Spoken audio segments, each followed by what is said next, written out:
Do you know this logo? Probably not, but it's a company that's about to make Trump and his family billions. Trump doubled his fortune within a year thanks to crypto. The Trump family is positioning themselves as major players in the industry, leveraging the presidency like no one before them. So investigative reporters took a closer look at their crypto ventures, and they uncovered a story of get-rich-quick advisors and dating gurus turned business partners, of foreign investment, White House access for sale, paused fraud lawsuits, and presidential pardons. The world's most powerful man is reshaping an industry his businesses are deeply invested in. And somehow, outside that industry, hardly anyone seems to notice. How did the Trump family pull this off? That's why I am rich. Though I got no money, no. I am rich. Isn't it funny, though? This video is partially based on an investigative report by Eric Lipton, David Yaffe-Bellani, and Ben Protess for the New York Times. You'll find the link in the description.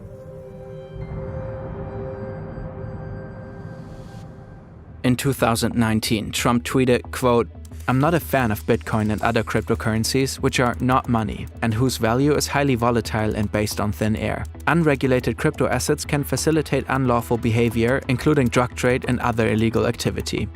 In 2021, he said, Bitcoin, it just seems like a scam. But by July 2024, he said this during a Bitcoin conference in Nashville. This afternoon, I'm laying out my plan to ensure that the United States will be the crypto capital of the planet and the Bitcoin superpower of the world. A stark turnaround. What happened?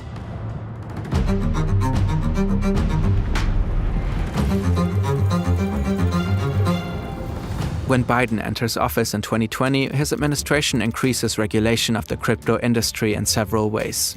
The goal is to better protect investors from the risks and volatility of the crypto market. Most importantly, the Biden administration empowers the Securities and Exchange Commission to regulate crypto companies. The SEC goes into action under the newly appointed chairman Gary Gensler. It starts charging crypto companies to create legal precedent. For example, the agency goes after the creators of the Terra cryptocurrency. Terra wiped out $40 billion in market value when it collapsed in 2022. It charges the responsible company and its founder with orchestrating a multi-billion-dollar crypto asset securities fraud. The SEC argues that cryptocurrencies are simply securities, a financial asset like stocks.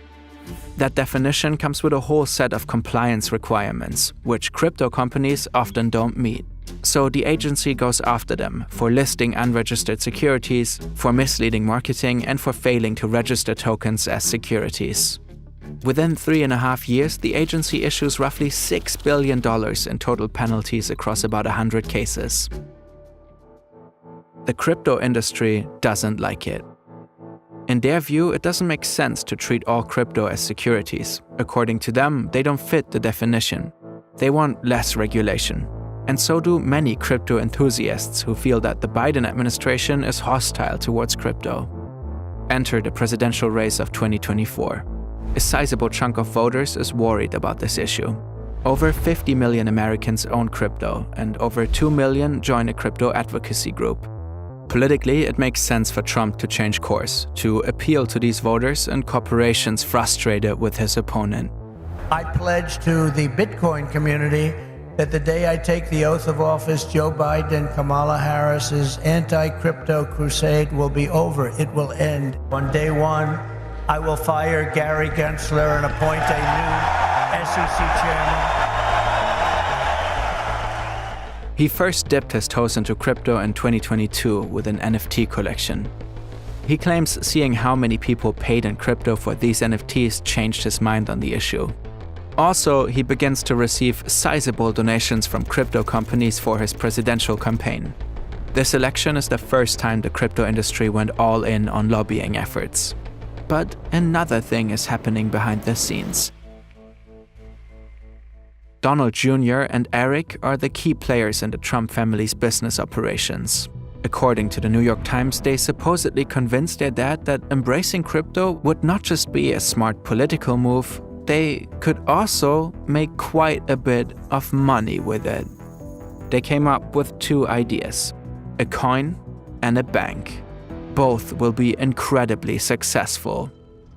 It's not just money. Our lives are increasingly digital, but until recently, mobile internet was annoyingly physical. We travel a lot for our reporting, and a hefty roaming charge will scare flight mode right into you. But recently, we completely switched to Sally's eSIM service. No more hustle to find a SIM on site, no more rip-offs and insane roaming charges. Sally gets us instant eSIM data in 200 destinations. That's fast, borderless connectivity straight from our phones. Just download the app, pick one of their many plans and install with a few clicks. Their pricing is more than fair and you can easily top up. It's legitimately a game changer. And that's not all. Sally comes with a bunch of useful extras, a virtual location feature for more privacy, and an ad blocker that saves up to 28.6% data. And right now you can get an exclusive 15% discount on Sally's data plans. Simply download the app and use code FERNTV at checkout. We can wholeheartedly recommend it.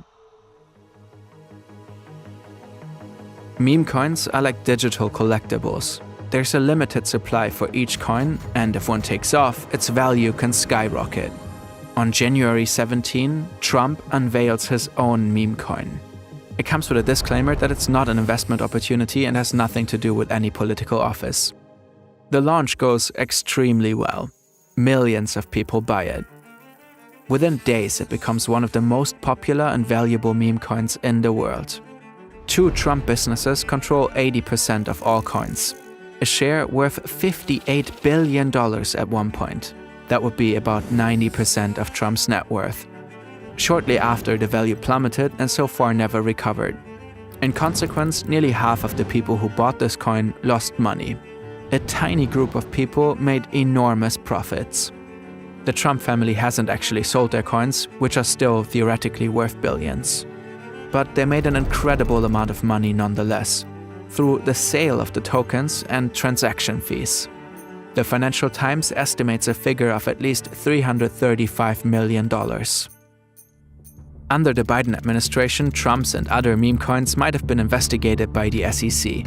They're a hotbed for wild financial speculation and scams, and most buyers tend to lose money. But that doesn't happen in this case.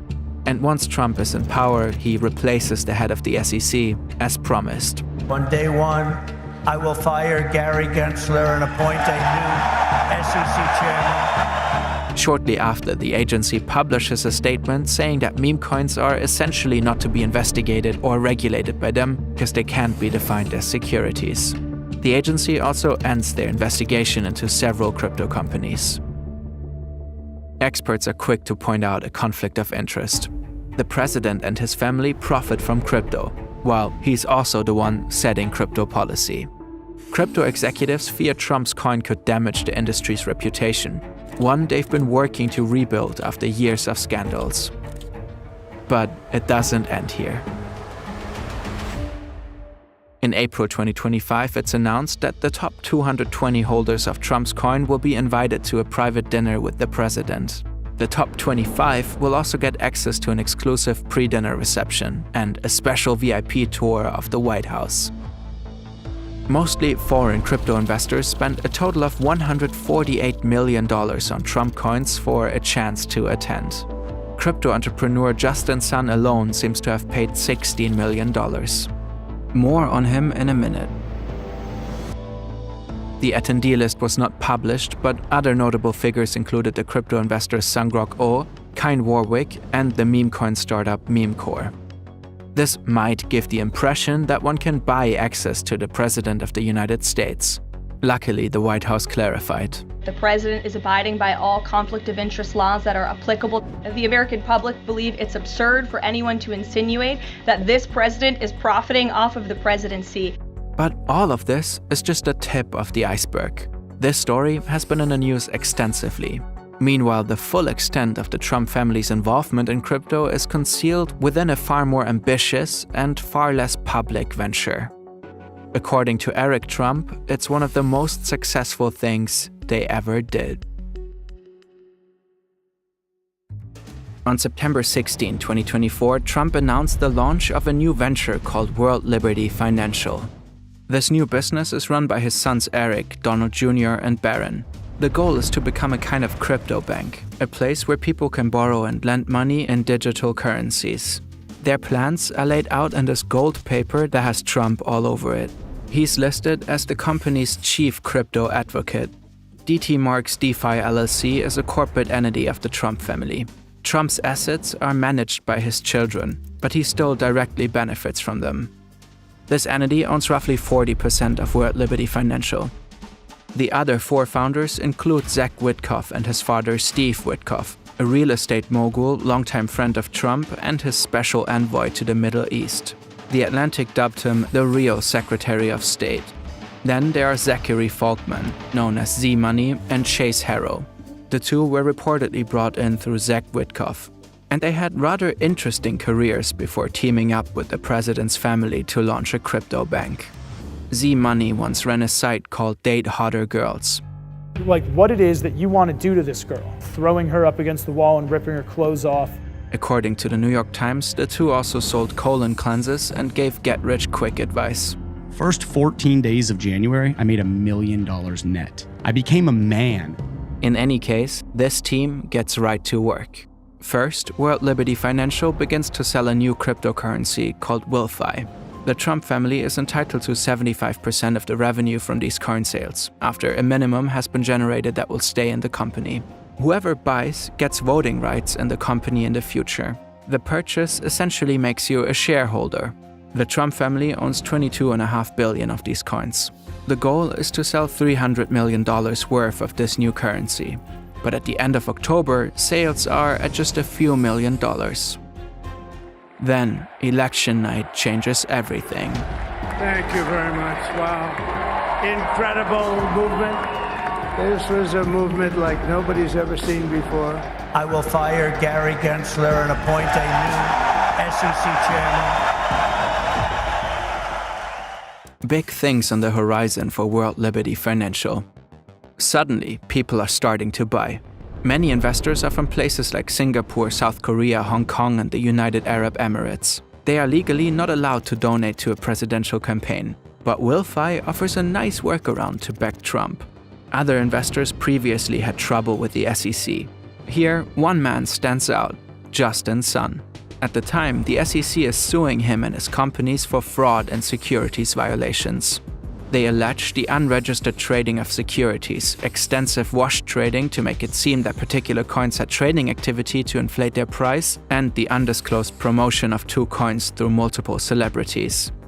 Sun spends a total of $75 million on World Liberty's coins after the election. According to him, that has nothing to do with the giant lawsuit and is simply a vote of confidence in Trump. Then Trump is inaugurated and Gensler steps down as chairman of the SEC. Shortly after, the agency requests to pause the lawsuit against Sun. In 2024 alone, Trump made $57 million from WilFi token sales. World Liberty Financial is just getting started though. Next step, a transformative initiative. They supposedly set out to help out smaller crypto companies by investing into their coins. But the New York Times found out that these deals apparently have a not-so-public second layer. Apparently, World Liberty Financial doesn't simply buy other coins, they may propose asymmetrical currency swaps. This is how it would go. A company buys somewhere between $10 and $30 million of WilFi, and in turn, World Liberty Financial buys a smaller chunk of their coin. This way, World Liberty would reportedly make up to a 20% premium on these deals. The company's argument for these types of deals is supposedly that they're like super close to the president. Some crypto companies apparently felt World Liberty was essentially selling an endorsement, but reportedly several crypto companies struck deals with World Liberty Financial. Many others rejected them, calling the supposed approach dishonest. World Liberty Financial told the New York Times that it would be false, absurd, and dangerous to suggest that investments or partnerships with World Liberty Financial were conducted as some sort of political quid pro quo. But the New York Times found even more troubling coincidences. World Liberty Financial announced a partnership with Athena Labs in December 2024 and bought $5 million of their cryptocurrency. One of Athena's investors pleaded guilty to violating the Bank Secrecy Act in 2022. Trump pardoned him in March of 2025. Trump also called for legislation to govern stablecoins so they could better operate in the US. Those are cryptocurrencies designed to always be worth $1. Shortly after World Liberty Financial introduced their own stablecoin, USD1. It already has a market cap of over $2 billion, making it the 5th biggest stablecoin in the world. The coin was used for a $2 billion investment into Binance by MGX. Binance is the world's largest crypto exchange.